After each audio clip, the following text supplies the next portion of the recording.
It's Jets Weekly with your host, Connor Hrabchak. Hello everyone and welcome into episode 1 of season 2 of Winnipeg Jets Weekly. My name is Connor Hrabchak. I'm super excited to bring back this show for another season, and if you didn't check it out last year, this is how it usually goes. I'm going to talk about the Jets games that happened this week. As for this video, they went 3-0, so we'll have a lot of good things to talk about.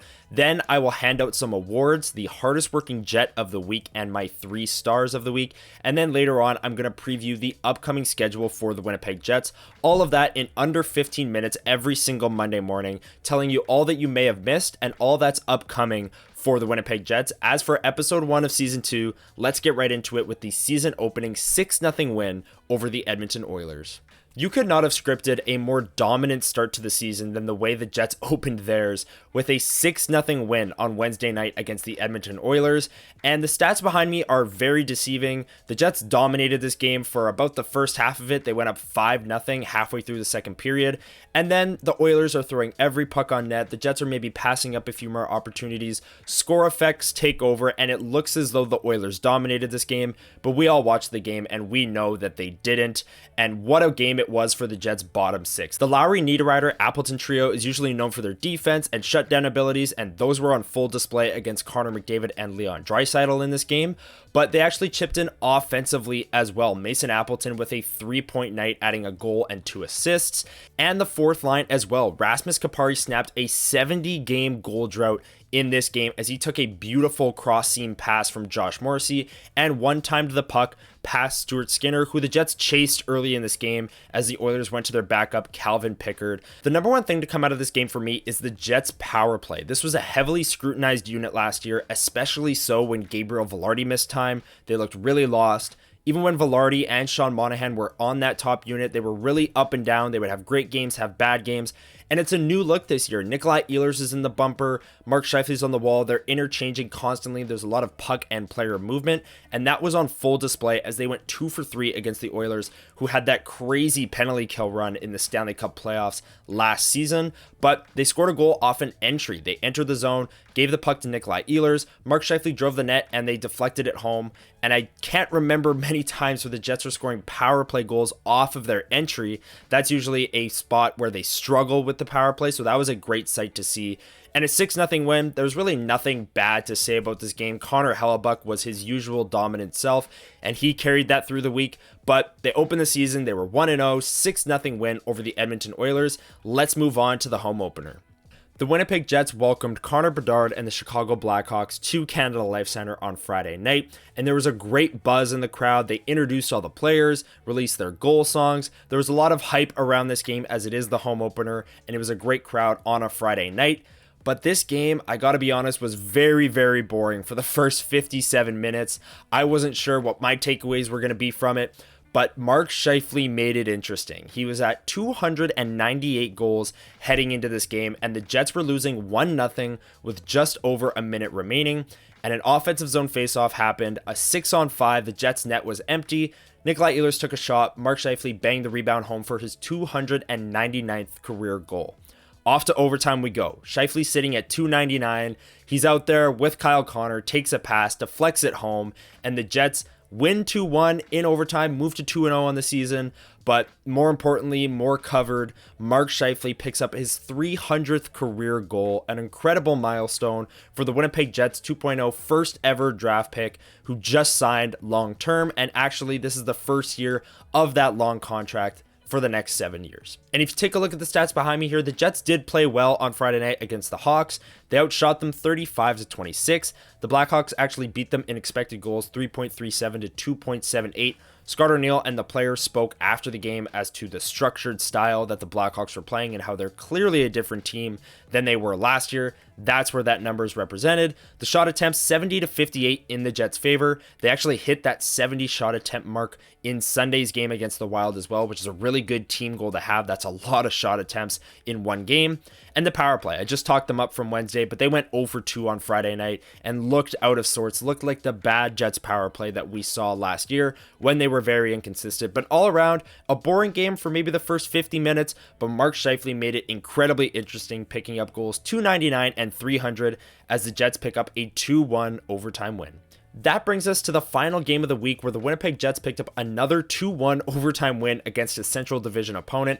This one came against the Minnesota Wild, and I thought the Jets played a very great structured game in this one. They outshot the Wild 35-27, very similar numbers to the Chicago game. The expected goal is 2.79 to 2.08. That is great defensive team structure.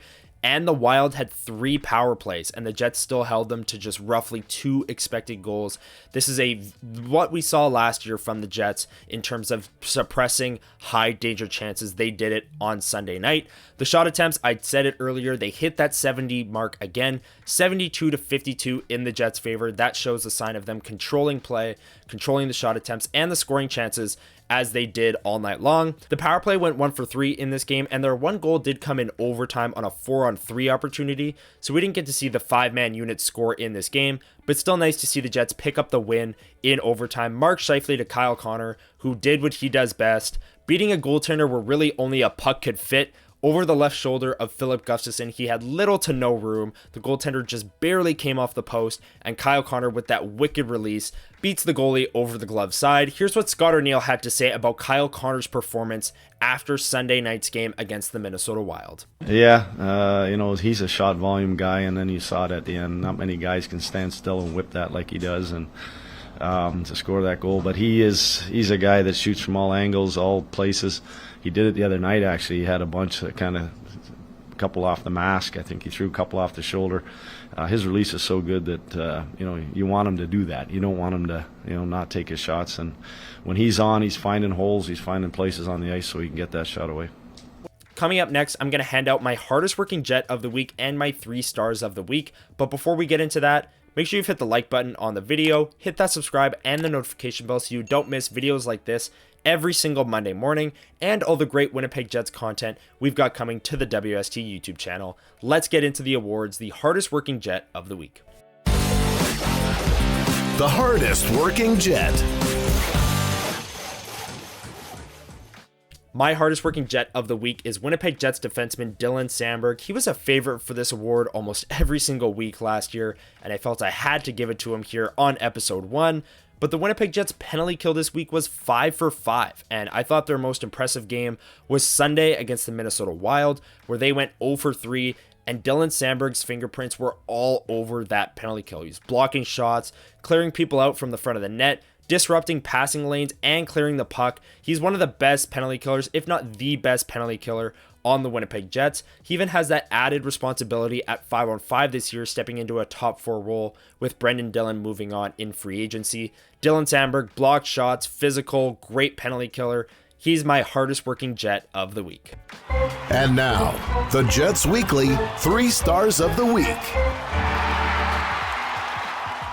My 3rd star of the week is Jets winger Kyle Connor. He's had a really solid start to his season. 3 games played, 2 goals, 1 assist, 3 points, and 12 shots on goal.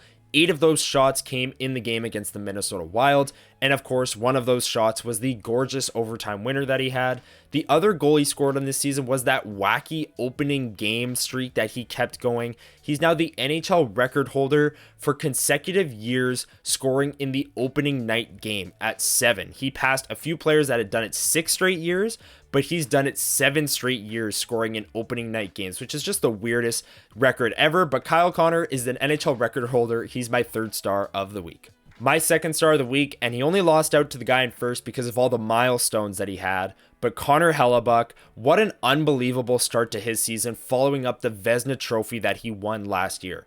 3-0 in his 3 games played, a 0.66 goals against average. He's only let in 2 goals, and the save percentage is .976, and he's already saved almost 5 goals above expected. An unbelievable start to the year. The team identity seems to be very similar from last year for the Winnipeg Jets, as they're returning most of the same roster, and one guy that they're returning for the next 7 years is Connor Hrabchak. He's my 2nd star of the week. My 1st star of the week is the player that hit all the milestones this week, Mark Scheifele. What a great start to the season he is having. 3 games played, 4 goals, which is tied for 2nd in the NHL's goal scoring lead, 2 assists, and 6 points, which is tied for 1st in the NHL's points lead. He's had a great start to the year. I talked about all the milestones earlier. 800 games played on Sunday against the Minnesota Wild.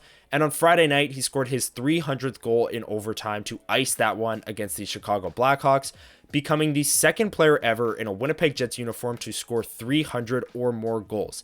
Ilya Kovalchuk did it, but not in a Winnipeg Jets uniform. This isn't an official stat. It's an unofficial record. But Dale Hrabchak and Mark Scheifele are the two Winnipeg Jets to ever score 300 goals in their uniform. Here was what Mark Scheifele had to say about being in that elite company with his idol, Dale Hrabchak. Yeah, obviously it means a lot, drive by his statue every day and think about him. So, obviously, I know he's up there watching down and, hope he's proud. Now let's quickly dive into the upcoming schedule for the Winnipeg Jets. They're going to play Friday night in their third game of a 4-game homestand against the San Jose Sharks. And that brings us to Sunday, which is the main event early on in the season here, the Pittsburgh Penguins. First and foremost, this is the first game of the WST Ticket Pack, the first of 6, the Winnipeg Sports Talk Game of the Month. I'm super excited to see everyone outside Section 316 before the game and hanging out with Hustler and Remus. And to top it all off, it's against the Pittsburgh Penguins. It's Rutger McGroarty's return, and they're honoring Brian Little pregame. This is going to be such an awesome Sunday afternoon at Canada Life Center. Make sure you grab your tickets if you haven't already. Then the Jets will hit the road and take on the Blues and Kraken as they kick off a road trip. But the main event of this week, October 20th against the Pittsburgh Penguins, the first game of the WST Ticket Pack. And that's going to do it for episode 1 of season 2 of Winnipeg Jets Weekly. Thank you for making it all the way to the end. If you enjoyed the video, make sure you've hit the like button below, the subscribe, and that notification bell so you don't miss this exact video every single Monday morning. As for this week, enjoy the games. I'm super excited to see everyone Sunday afternoon for the Brian Little game against the Pittsburgh Penguins, the first game of the WST Ticket Pack. Until then, enjoy the games this week, and I'll see you next Monday. Have a great week, everyone.